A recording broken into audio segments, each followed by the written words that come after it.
Jeudi 21 décembre 2023. Mesdames et messieurs, bienvenue sur Gianni. C'est le journal avec Assa Sidibé et Adjara Tutu. Le ministre des Affaires étrangères et de la coopération internationale de la République du Mali a convoqué hier mercredi l'ambassadeur de la République algérienne démocratique et populaire au Mali pour élever une vive protestation du gouvernement de la République du Mali suite aux récents actes inamicaux posés par les autorités algériennes sous le couvert du processus de paix au Mali.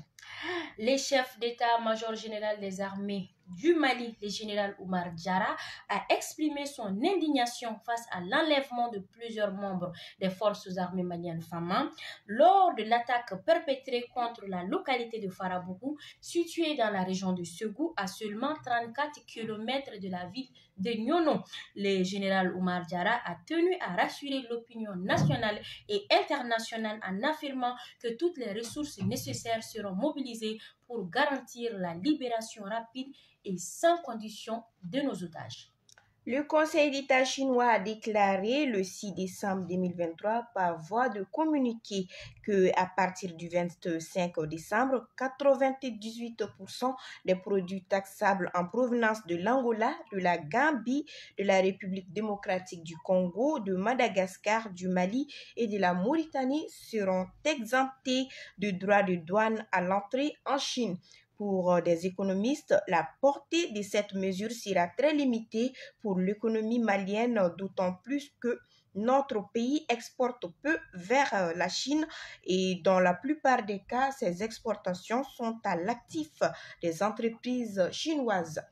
L'Action pour la promotion des jeunes et enfants communicateurs APGEC Mali, en collaboration avec l'ambassade du Canada au Mali, a organisé un atelier de 2 jours du 20 au 21 décembre 2023 pour renforcer les capacités de 30 jeunes et femmes sur la désinformation en période électorale. La cérémonie d'ouverture a eu lieu ce mercredi 20 décembre 2023 à Niamakoro. L'objectif du dit atelier est de contribuer à la promotion de la cohésion sociale, notamment en période post- et pré-électorale, à travers une implication des jeunes et des femmes de l'ensemble du territoire national malien. Dans une vidéo de propagande diffusée le 12 décembre 2023, les leaders du groupe de soutien à l'islam et aux musulmans, GESIM, s'en prend violemment au régime de transition du Sahel, notamment le Burkina Faso, le Mali et le Niger. Ils déclarent sans embâche qu'il n'y a pas de compromis possible pour ce qui est de faire du Mali un État islamique. La prise de Kidal le 14 novembre dernier par les forces armées maliennes a-t-il déclenché le compte à rebours des derniers instants d'Iadagali au Mali. Le 12 décembre 2023, le chef du groupe de soutien à l'islam et aux musulmans, GESIM Génim, affilié à Al-Qaïda, a mis fin à plus de 2 ans de silence dans une allocution de 22 minutes diffusée par le média de propagande de l'organisation.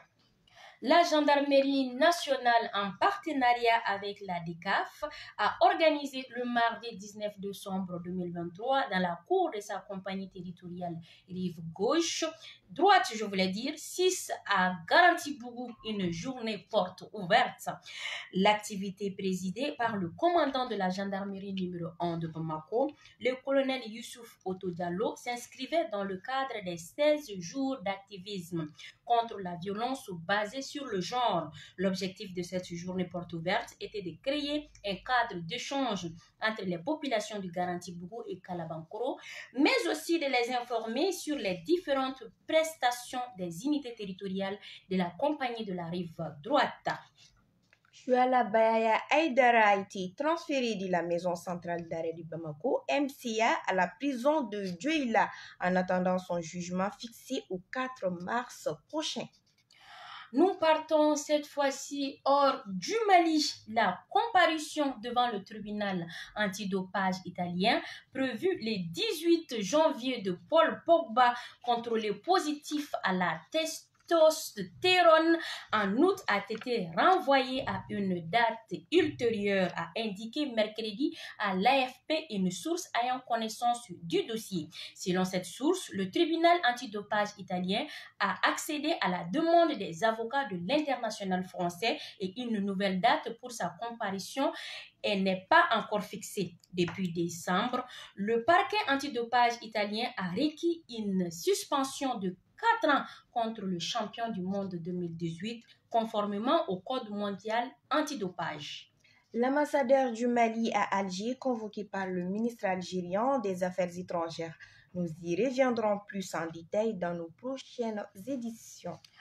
Toujours dans le cadre de ce que Assa vient de dire, au Niger, le ministre allemand de la Défense, Boris Pistori, en visite de travail au Niger, a annoncé mardi la reprise de tous les projets interrompus dès 2024 au Niger, dont la construction d'un hôpital militaire de référence à Niamey, a-t-on appris des sources officielles. Cela sera un outil médical performant pour la prise en charge des militaires et leurs familles, mais également pour les armées de la sous-région, a-t-il précisé.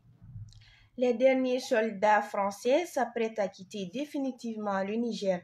À 2 jours du départ prévu du contingent français, les autorités nigériennes ont annoncé sur X qu'il ne reste que 91 militaires sur leur territoire, dont 75 logisticiens. Un convoi logistique est en attente pour les faire sortir conformément au calendrier établi par Paris et Niamey. Le 22 décembre, précise le Conseil national pour la sauvegarde de la patrie, CNSP. Les armées burkinabées et maliennes ont neutralisé mercredi plusieurs dizaines de terroristes opérant sur la frontière entre le Burkina Faso et le Mali, ont rapporté les médias burkinabés. En effet, selon l'agence d'information du Burkina Faso, AIB, l'armée burkinabé a été alertée mercredi dans l'après-midi d'une attaque terroriste en cours à Dinangourou, en territoire malien, non loin de la frontière burkinabé. Ces terroristes qui fuyaient l'armée malienne ont été frappés par les vecteurs aériens de l'armée burkinabé, tuant plusieurs parmi eux, a précisé la radiodiffusion télévision du Burkina Faso RTB. L'Organisation internationale de la francophonie, OIF, a annoncé hier mercredi la suspension du Niger, où un régime militaire a renversé le 26 juillet dernier le président élu Mohamed Bazoum. En effet, le Conseil permanent de l'OIF, réuni mardi en session extraordinaire par visioconférence, a prononcé la suspension de la République du Niger avec effet immédiat, à l'exception des programmes bénéficiant directement aux populations civiles et ceux concourant au rétablissement de la démocratie. Selon un communiqué envoyé mercredi à l'AFP, l'OIF a également appelé à la libération immédiate et sans condition du président Mohamed Bazoum et sa famille toujours séquestrée dans sa résidence présidentielle avec sa famille. Bernard Emeli n'est plus le directeur général de la sécurité extérieure de la France. L'information qui paraissait comme une rumeur depuis mi-novembre a été confirmée le mercredi 20 décembre 2023 en Conseil des ministres. Le président Emmanuel Macron l'a remplacé au poste qu'il a occupé depuis 6 ans et demi par Nicolas Lerner, qui était jusque-là le directeur général de la sécurité intérieure. Le président de Guinée-Bissau, Umaro Sissoko Embalo, limoge le premier ministre qu'il avait reconduit dans ses fonctions il y a 8 jours après la dissolution de l'Assemblée nationale et des heurts qu'il avait qualifié de tentatives de coup d'État. M. Geraldo João Martin est démis de sa fonction de Premier ministre. Le présent décret entre immédiatement en vigueur, indique le texte transmis à l'AFP sans donner plus de précision. Page sport. Dans le cadre de sa participation à la 34e Coupe d'Afrique des Nations prévue en Côte d'Ivoire, dans moins d'un mois, le Mali a fourni une liste provisoire de 51 joueurs sur 55 possibles. Cette liste élargie va constituer une base de données à travers laquelle les sélectionneurs Eric Sekouchel sélectionnera d'ici le 3 janvier les 27 joueurs qui prendront part à la CAN. Dans la nuit de mardi à mercredi, des individus armés ont séquestré Vita et sa famille avant de dérober des bijoux et des sacs de luxe. À l'aube vers 6h30, les cambrioleurs entrent par effraction par la terrasse de la maison avant de bousculer et menacer la chanteuse, son mari et leurs 3 enfants. L'un des cambrioleurs séquestre ensuite l'une des filles du couple dans une chambre où se trouvait également un bébé. Les 2 autres complices en profitent pour dérober des bijoux et des sacs de luxe.